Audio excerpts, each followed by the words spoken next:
Today we're going into the options market. Let's start with the basics. What an option actually is. An option is a right.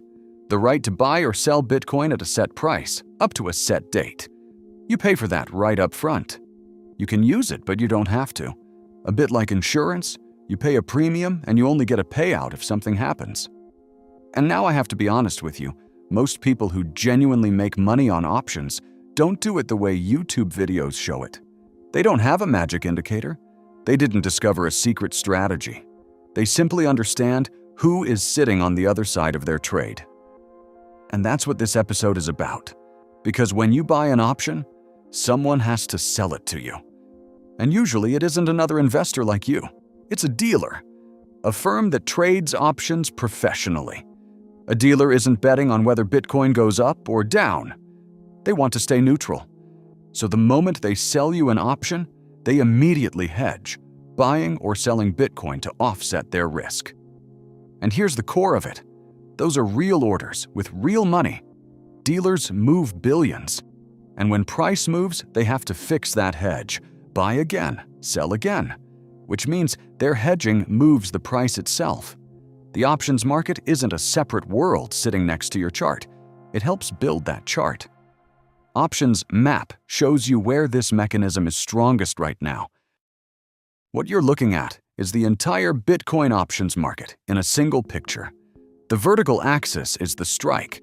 The strike is that set price I mentioned, the price at which you have the right to buy or sell.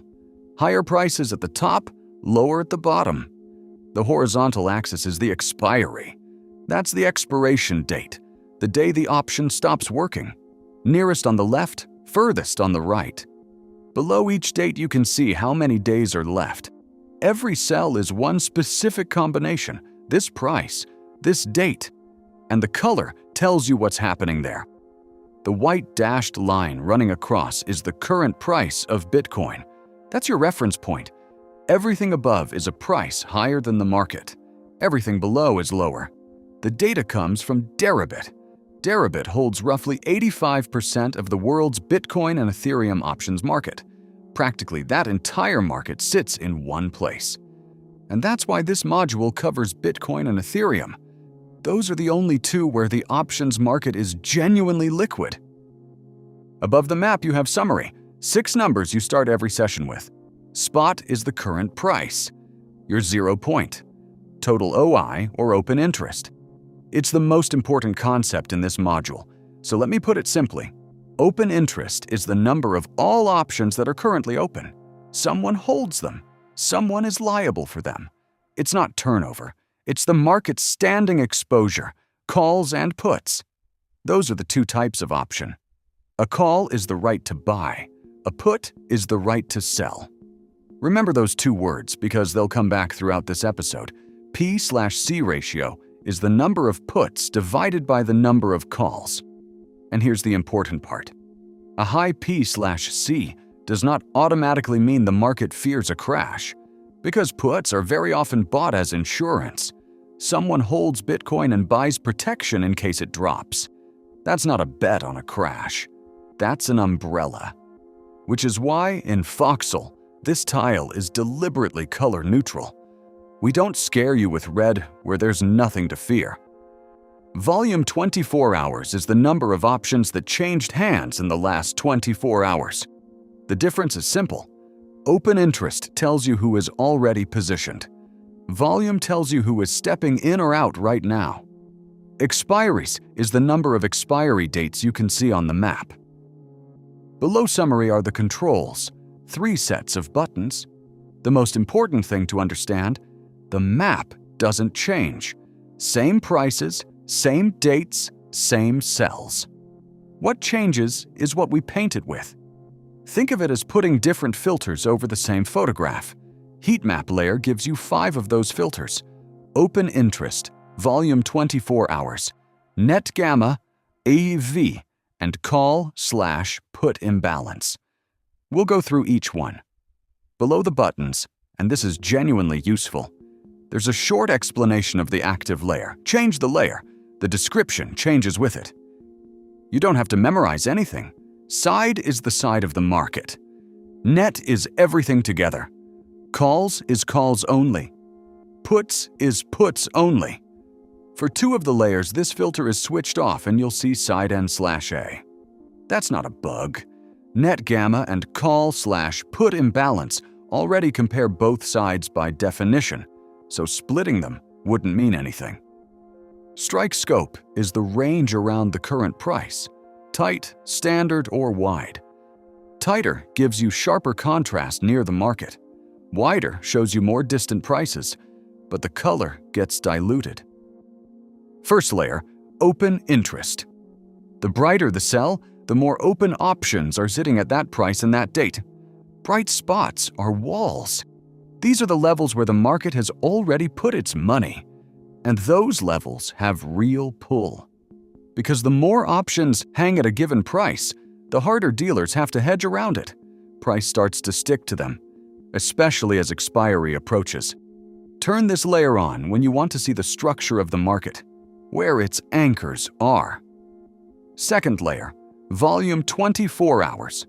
It looks similar, but it says something completely different.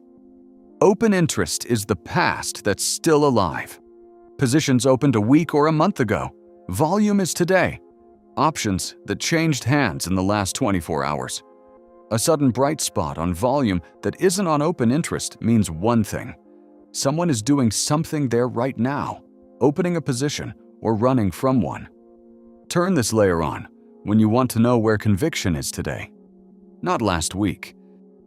And now the most important layer in the entire module, the one people look at options for in the first place, net gamma. Let's go back to the dealer from the start. They sold options, they hedged. But they don't do it once. They have to keep fixing that hedge as price moves. Gamma tells you how hard they have to fix it. The higher the gamma, the more violently the dealer reacts to every move in price. And now pay attention, because this is the core. A dealer can be in one of 2 modes, green zones.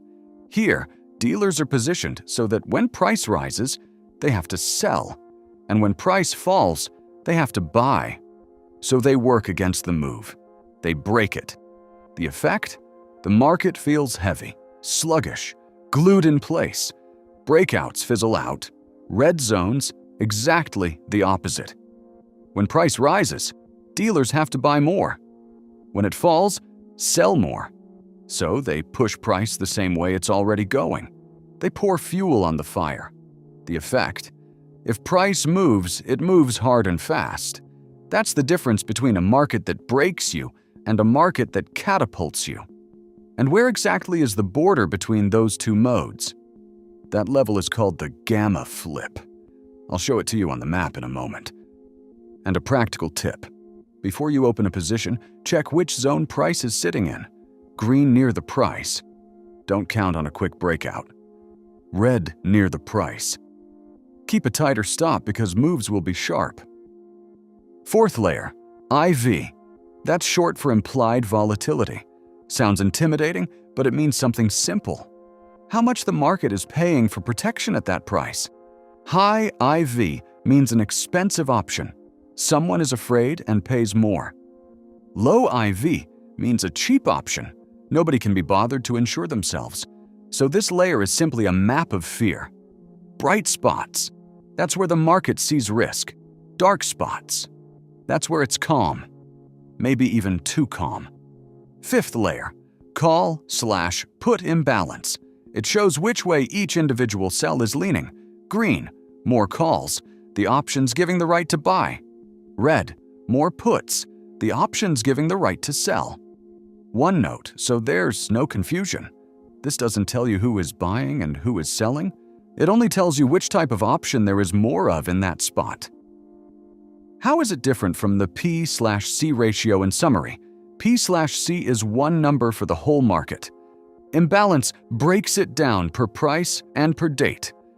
Because the market can look balanced while leaning heavily in one specific spot. And that spot is exactly what's interesting. Beyond color, the map carries 4 more markers. The legend sits right below it.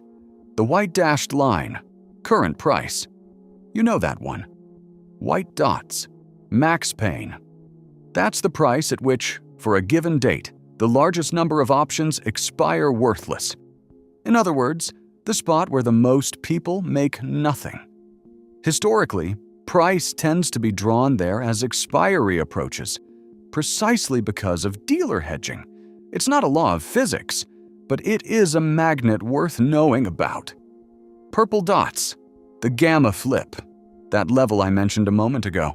It's the border where dealers switch from one mode to the other. Above it, the market usually behaves like the green zones. Dealers break moves. Below it, like the red ones, they amplify them, which is why crossing the gamma flip changes the character of the entire market. It's one of the most important levels you can have on a chart. A white frame around a sell. That's one of the largest concentrations of open positions. You'll also see faint horizontal dashed lines. Those are simply round price levels. Anchors for the eye, not signals. Now, hover over any cell. You get the full data set. Open interest, volume, volatility, gamma with a high or medium rating, and the lean toward calls or puts. Below that are extra parameters, delta, vega, theta. They tell you how much the options price reacts to Bitcoin moving, to volatility, and to time passing. We'll come back to those in the Strategy Lab episode. And one last thing, click on a cell. That price and that date go straight into the Strategy Builder. It's the Options Strategy tool that lives inside the Strategy Lab module, so you're not retyping anything by hand. Found an interesting level on the map? One click and it's in the Strategy Builder. We'll break that down in its own episode. On the right, you have 3 cards that complete the picture. Volatility Smile. The name sounds odd, but it's literally the shape of a smile. The chart shows how much protection costs at every price, from low ones on the left through the current price in the middle to high ones on the right. You switch expiry dates with the buttons at the top, and that shape tells you what the market is afraid of. A U-shaped symmetric curve. Both ends are expensive. The market is hedging both directions. It expects a violent move, but doesn't know which way. A curve higher on the left, protection against a drop, is more expensive. That's the classic crypto pattern before major events.